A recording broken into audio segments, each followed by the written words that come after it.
Hello and welcome to a special edition of 50 Years Serving the Island. This week we pay tribute to our friend and former colleague Geraldine Jamieson, who passed away last week. Although she was involved in many Manx Radio shows over the years, it was Geraldine's weekly interview programme for which she'll be best remembered. The show began in 1980 and ran for over 30 years. Over the next 2 Tuesday evenings at 5:30, we'll revisit some of her most memorable interviews and guests. But today we bring you an edition of Music in Memories, which Geraldine recorded with Bernie Quayle in 2005, looking back at her early life, how her broadcasting career took shape, along with a selection of her favourite music. Memories like the corners of my mind, misty watercolor memories of the way we were. Memories in Music. Each week, a guest retraces the stepping stones of their life through the memories associated with songs. It's presented by Bernie Quayle. My guest on Memories in Music this week is a lady whose voice will be very familiar to you. She's been producing her own program for over 25 years. In actual fact, this is the anniversary this year of the Geraldine Jamieson interview. Geraldine, welcome to the program. Thank you very much, Bernie. I must have been mental. Did you get me, what sort of a moment did you ask me to come along and partake in this programme? Because it's literally the tables are turned on me. Exactly.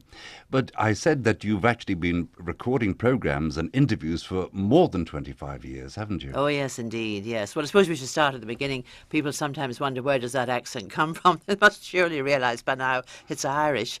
I was born in Belfast, but spent my early childhood growing up in the countryside, County Antrim, by the sea. Everyone, I'm sure, has heard of the 9 green glens of Antrim. Yes. And literally far enough up for the Atlantic to be washing the shores. It was a fairly idyllic childhood. There was a huge blot on the landscape, though.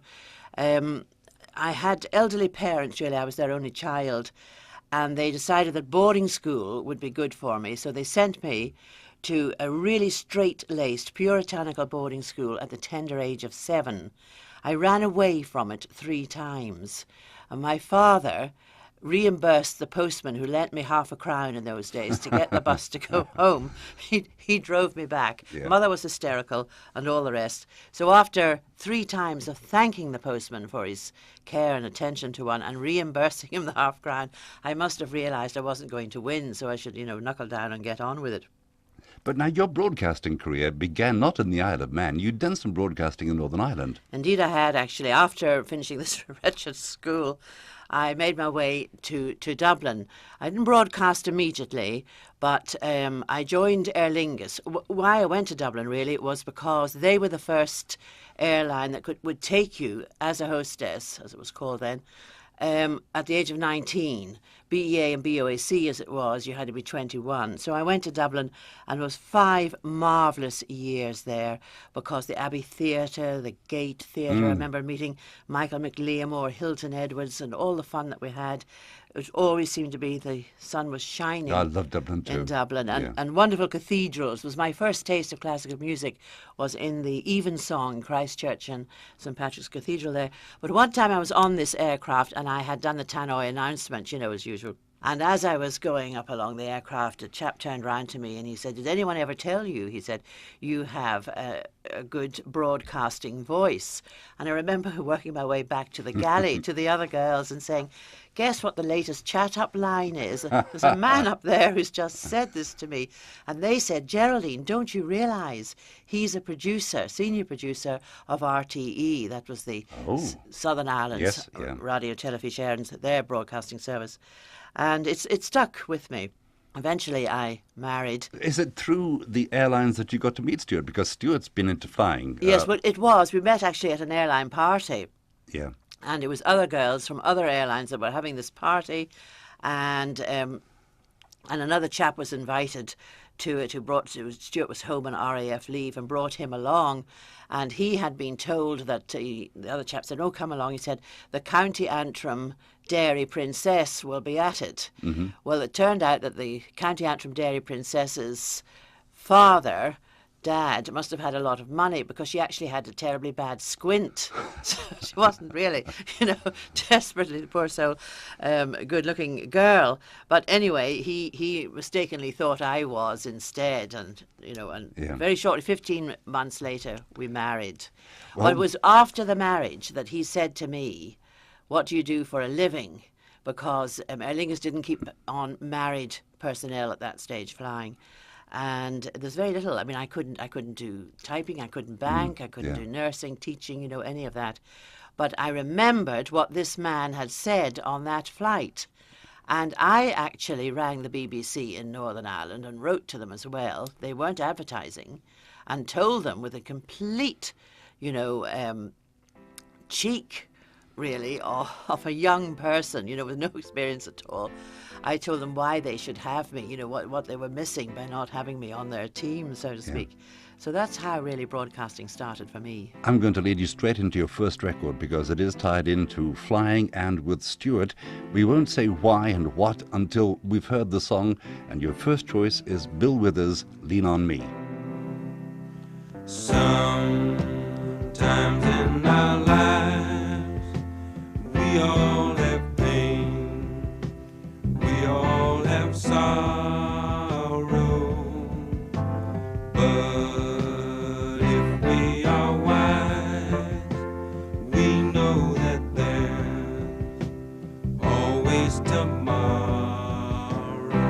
Lean on me when you're not strong, and I'll be your friend. I'll help you carry on, for it won't be long till I'm gonna need somebody to lean on. Please swallow your pride if I have things you need to borrow, for no one can fill those of your needs that you won't let show. You just call on me, brother, when you need a hand. We all need somebody to lean on. I just might have a problem that you'll understand. We all need somebody to lean on. Lean on me when you're not strong, and I'll be your friend. I'll help you carry on, for it won't be long till I'm gonna need somebody to lean on. You just Bill Withers' Lean on Me, which is the first choice of my guest today on Memories and Music, Geraldine Jamieson. I've been fortunate to know Geraldine and her late husband Stuart since the year 1980, and a close relationship with the two of them. And I happen to know the background to this choice. But Geraldine, you had quite a harrowing experience, and this is why you've chosen this song. That's putting it mildly, actually. We crashed in a single-engine Cessna, which took 4 people. There was 4 people there.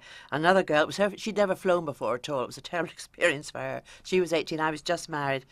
And Stuart was at the controls, and we had a naval flying pilot on board as well. But we crashed in the highest peak in Cumbria, just missed the cliff face. I can remember seeing the sheep. They looked like elephants, they were so close. And Stuart turned round to the other girl and myself and said, "Terribly sorry, but we're not going to make this." Very cool, wasn't it? Very cool indeed. Now, you were thinking, it always amazes me when people say, "Well, I wonder what would flash before you." I can remember thinking I was wearing the most expensive ring, not that I had many expensive rings, and I thought, isn't it a shame it's going to be ended up in the bottom of the sea?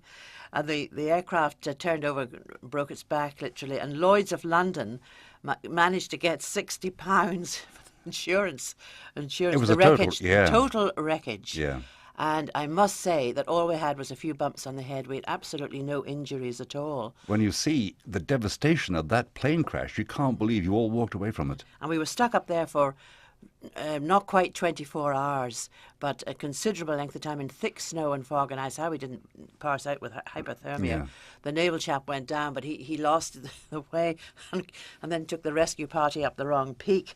But I always remember my mother back in Ireland saying to me, now, Geraldine, you will wake up maybe tomorrow morning and it'll be delayed shock. You will, of Yes, course, yeah. get delayed shock. So every morning I kept woke up waiting and for I it. thought, well, is this the day? You know, so I never had delayed shock at all. It was quite amazing. But why I chose the record really was because I don't wear my religion on my sleeve, but I thought in a moment like that, you definitely need to lean on someone. Yeah. Geraldine Jamieson interview has been going now 25 years, and over those years, through your own contacts, you've met some incredible people. And I'm going to hazard a guess as to who would you consider to be the most famous? It wouldn't be a namesake of mine, would it? Yes, it would. I indeed. thought it might be. Well, it has to be for the simple reason. I didn't particularly like this man, I have to say, but he was the most famous Manx American of ours. I mean, obviously, living of recent times. And sometimes people say to me, well, do you always interview the famous? I don't always interview No, the famous. yeah. I mean, the not so famous, as you would know, Bernie, are just as important. What is necessary is that someone has a good story to tell Right. and who can put it across. But Manx Radio, in their wisdom, sent me across in 1990 it was. I remember doing it on the 20th of November in the White House. And Dan Quayle, our man, was in charge because that was the first Gulf War. Yeah. And the president had gone down to Kuwait, actually, to have Thanksgiving Day. The 20th of November was the Thursday With the that forces, year. yeah. With the forces. And so our man back in charge was, you couldn't say, of course, Dan Quayle, you had to say Mr. Vice President. So he was booked to do this. It was an hour-long recording. It was going to be a special Christmas morning one. Well, all I had accompanying me was no one from here, but it was an IRN. I thought he was a technician. You know, he did come with recording equipment, not terribly impressive recording equipment, but it turned out he really didn't know the first thing about it. yeah. He was a presenter. So after we had started this huge entertainment room with about 12 people all there, people from Times Magazine and in-house photographers. It was overwhelming. And just little me, and we got into about 40 minutes of this interview. Now, I needed 60, of course, and the tape rang out. This wretched man from IRN, hadn't got the right tape on. Dan then discovered, that this was an out for him, so he stood up and said, gosh, that 40 minutes, that's plenty for you or something, and I thought, and our eyes locked, and I thought, well, I had to meet like with like here. And I don't know how I got the nerve to say it, but I did. And I looked him straight in this eye and said, Mr. Vice President, I didn't exactly come around the next block. Now, would you kindly sit down so we can continue? I need another 20 minutes more. Glaring at the IRN yes, man to get yeah. the tapes changed, Yes, which he did yeah. do. And Dan sat down, as good as Good gold, for you. actually, and got the other Yeah. 20 minutes. Yeah. Well, that leads me into a piece of music that since that day and that recording has meant a great deal to you. Tell me why. Well, it's From Sea to Shining Sea. It's virtually the anthem, the proper anthem, what should be the anthem, really, in the US of A. And I think it's one of the Johnny Cash version, please. The beautiful spacious skies, the amber waves of grain, to the majestic purple mountains above the fruited plain. God did shed his grace from sea to shining sea on you and on me. From the Sleepy Hollow mountain country to the swamps in Okefenok, to Guthrie, Oklahoma, to Hibbing, Minnesota, to Grants Pass, Oregon, to Stovepipe Wells, California, from Texas to Montana, from California to Maine. In the sunny days, the winter snow, from Arizona sand to Cherokee, North Carolina, to Tarpon Springs, Florida. America, it's time to be refreshed, recalled to memory. God did shed his grace on thee from sea to shining sea.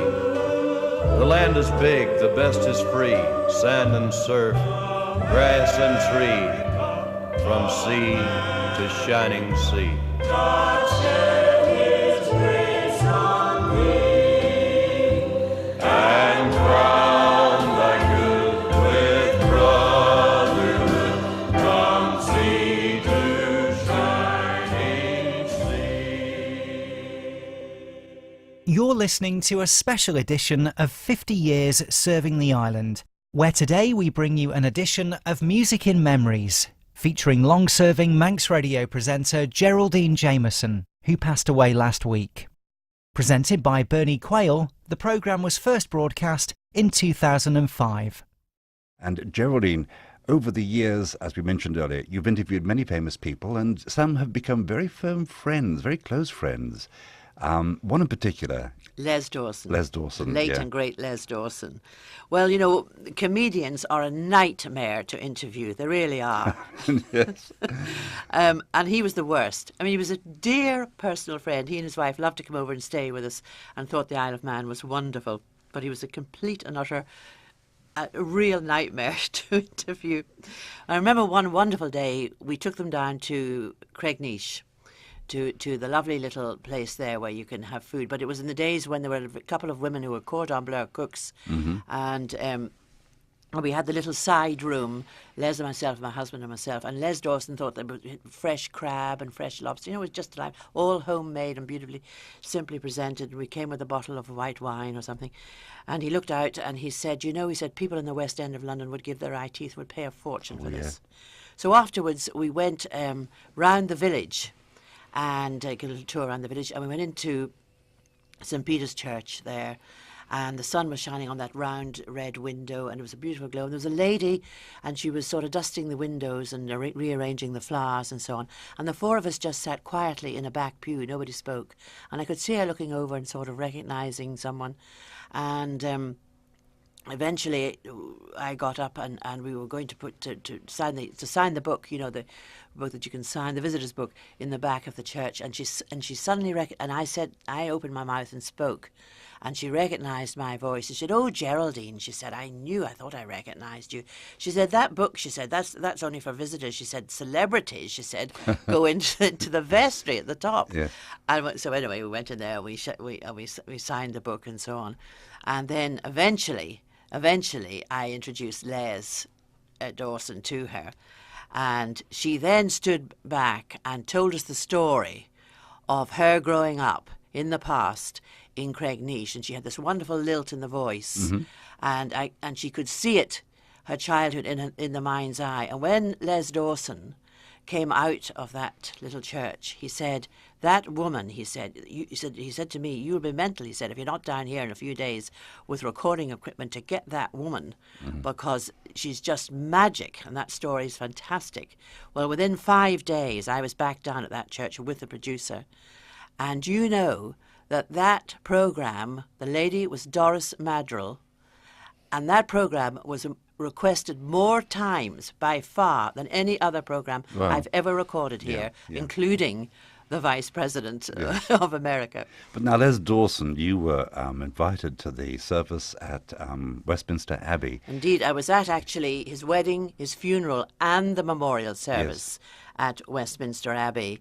And Tracy put all the invited guests into the choir stalls, but she reserved a huge number of seats for the general public. It was absolutely packed. Well, you and I have something in common, because the next piece of music you've chosen is by the most incredible tenor that I interviewed in Westminster Abbey, Andrea Bocelli. Absolutely. And you think of Les Dawson, you think of that service, and this is the piece of music that you associate with that memory. Ave Maria.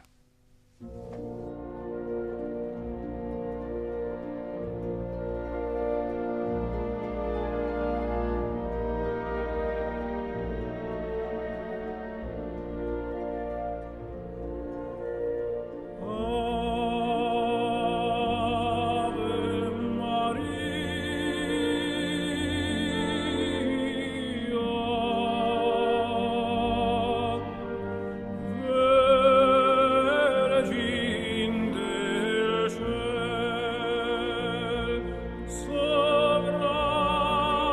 di grazie, Madre Pia, che accogli ognor la fervente preghiera, non negar a questo straziato mio cor tregua al suo dolor. Sperduta l'alma mia si prostra a te, e pien di speme si prostra ai tuoi piedi. Ti invoca e attende che tu le dia la pace che solo tu puoi donar.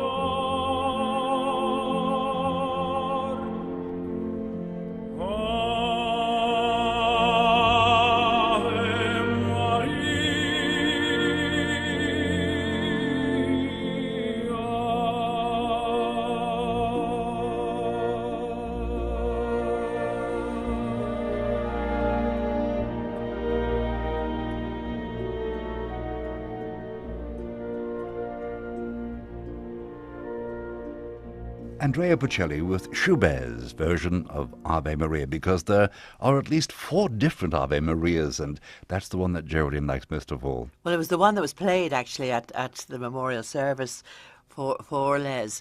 And I would just like to say that a couple of years afterwards, I interviewed Paul Daniels, who happened to be sitting on one side of me, packed into these choir stalls, as you'll be familiar with, Bernie. And anyway, I was doing this program with him, and I thought that with Paul Daniels, and I thought he hadn't recognised me, hadn't remembered. Well, why should he, for goodness sake, you know? So I said, by the way, I said, we have met, and this was on this program with him.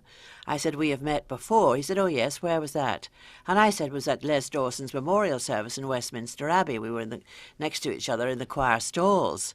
And he said, oh yes, he said, I remember it well. And you sang. Well, I thought to myself, there's one attribute I don't have, you know.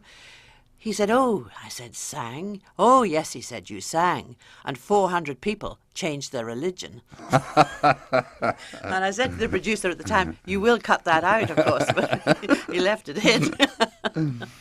Music plays, like I'm sure Absolutely, it plays a yeah. tremendous part in everyone's life. I remember the great American tenor, Robert White, coming over to the island. He was performing in the Gaiety, and he came out to my house.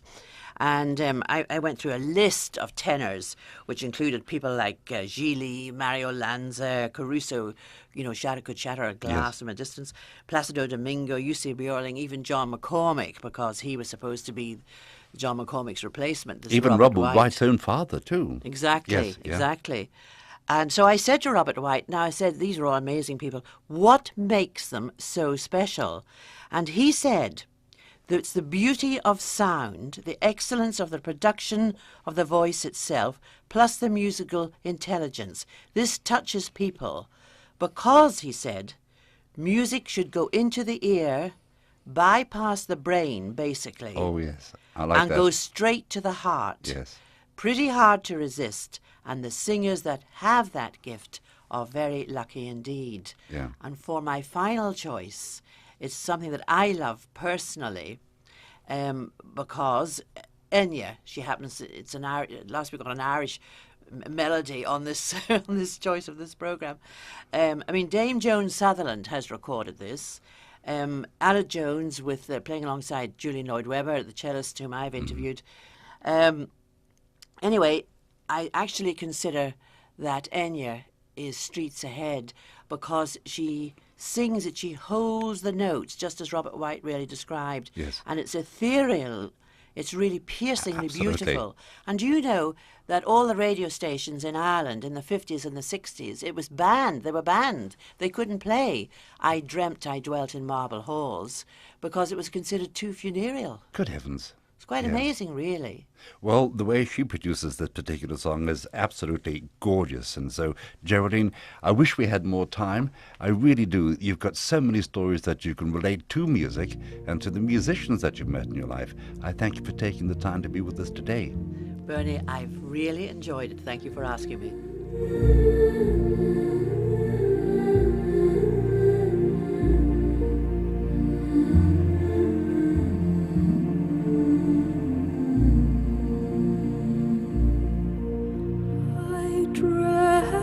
I dwelt in marble halls with vessels and serfs at my side,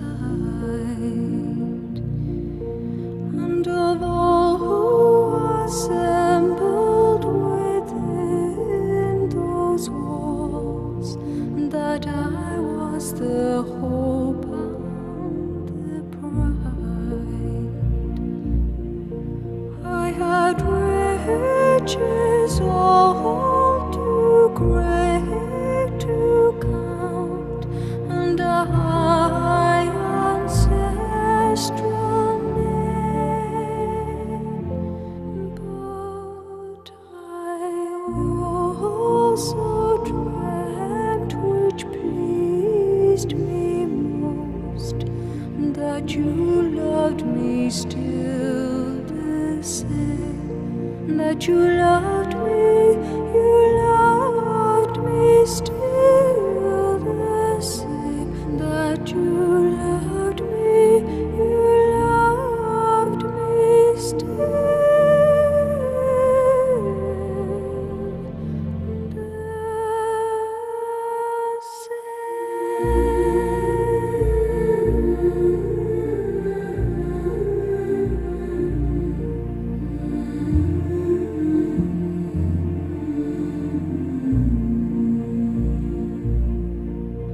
I dreamt that suitors sought my hand, that knights upon bended knee,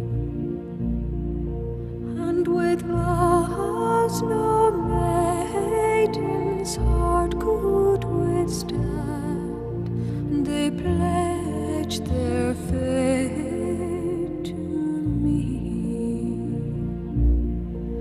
And I dreamt that one of that noble host came forth my hand to claim,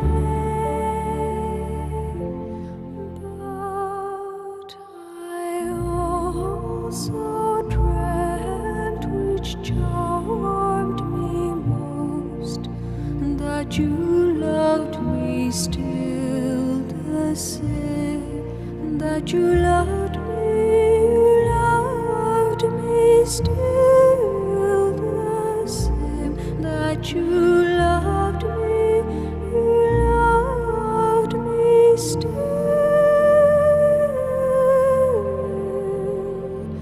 the same.